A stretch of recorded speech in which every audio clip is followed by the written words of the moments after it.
Good morning, students. This is your English class. Today in this class, we are going to start and going to study chapter 11 or lesson 11 in your English literature book. So students, let's open page number 60 in your English literature book. Now see on the top of the page. There is chapter 11 or lesson 11. The topic is here sympathy. Okay, the topic is here sympathy.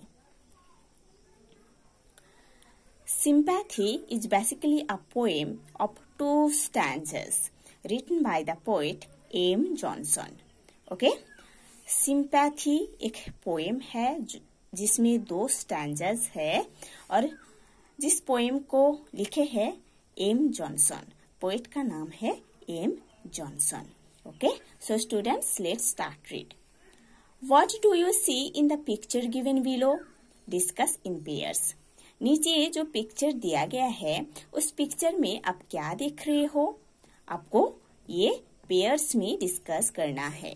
ठीक है? Now read the first stanza of this poem. A plump little girl and a thin little bird were out in the meadows together. How cold that poor little bird must be without any clothes like mine, said she, although it is sunshiny weather. Now see the translation or meaning of this stanza.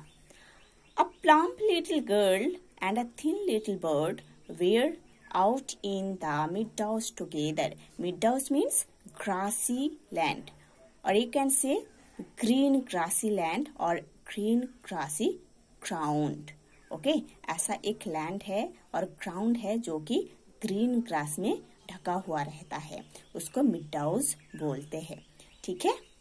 सो एक छोटी सी लड़की और एक छोटा सा bird दोनों साथ में एक ग्रासी लैंड में या एक मिडाउस में थे.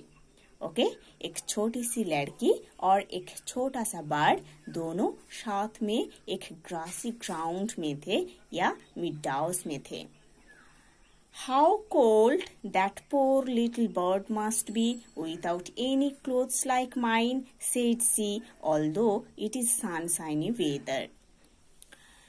ये छोटी सी लड़की इस छोटा सा बर्ड को देखकर ये बोल रही थी कि इस बर्ड को कितना ठंडा लग रहा होगा क्योंकि उसके पास मेरे जैसे कपड़ा नहीं है.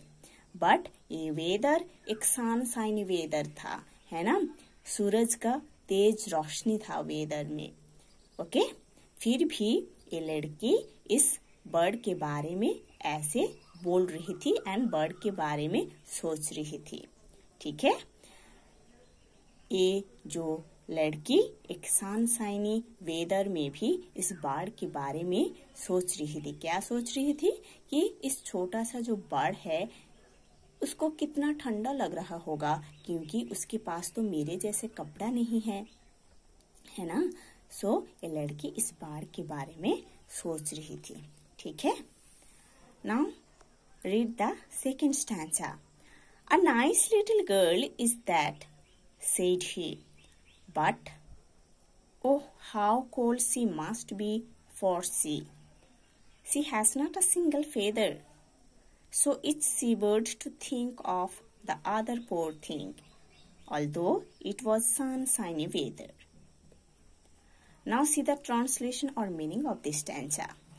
A nice little girl is that, said he, but oh, how cold she must be, for she. Second stanza में ये जो छोटा सा बर्ड है वो इस छोटी सी लड़की के बारे में सोच रहा था.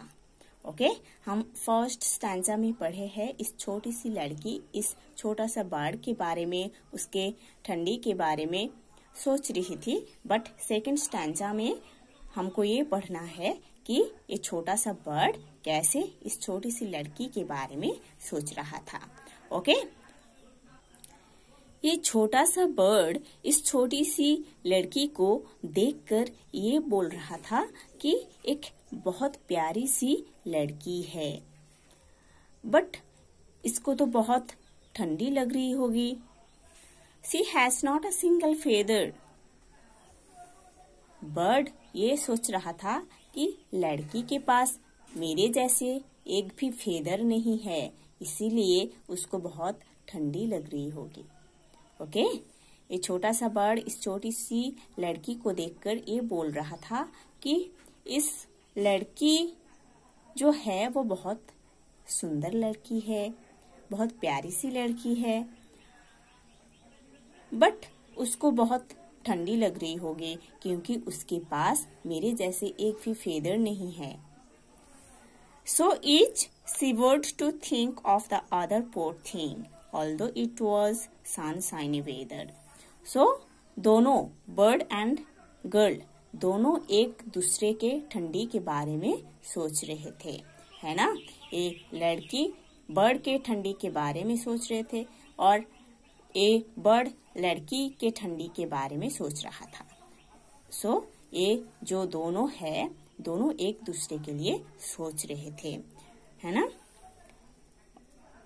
Although it was sunshiny weather, but ये वेदर बिल्कुल एक सनशाइनी वेदर था, हॉट वेदर था। ठीक है, ज्यादा हॉट नहीं बट नॉर्मल हॉट वेदर था। ठीक है, सो students, you have to study these two stanzas properly. In the next class we will do the questions and answers from this lesson or from this chapter.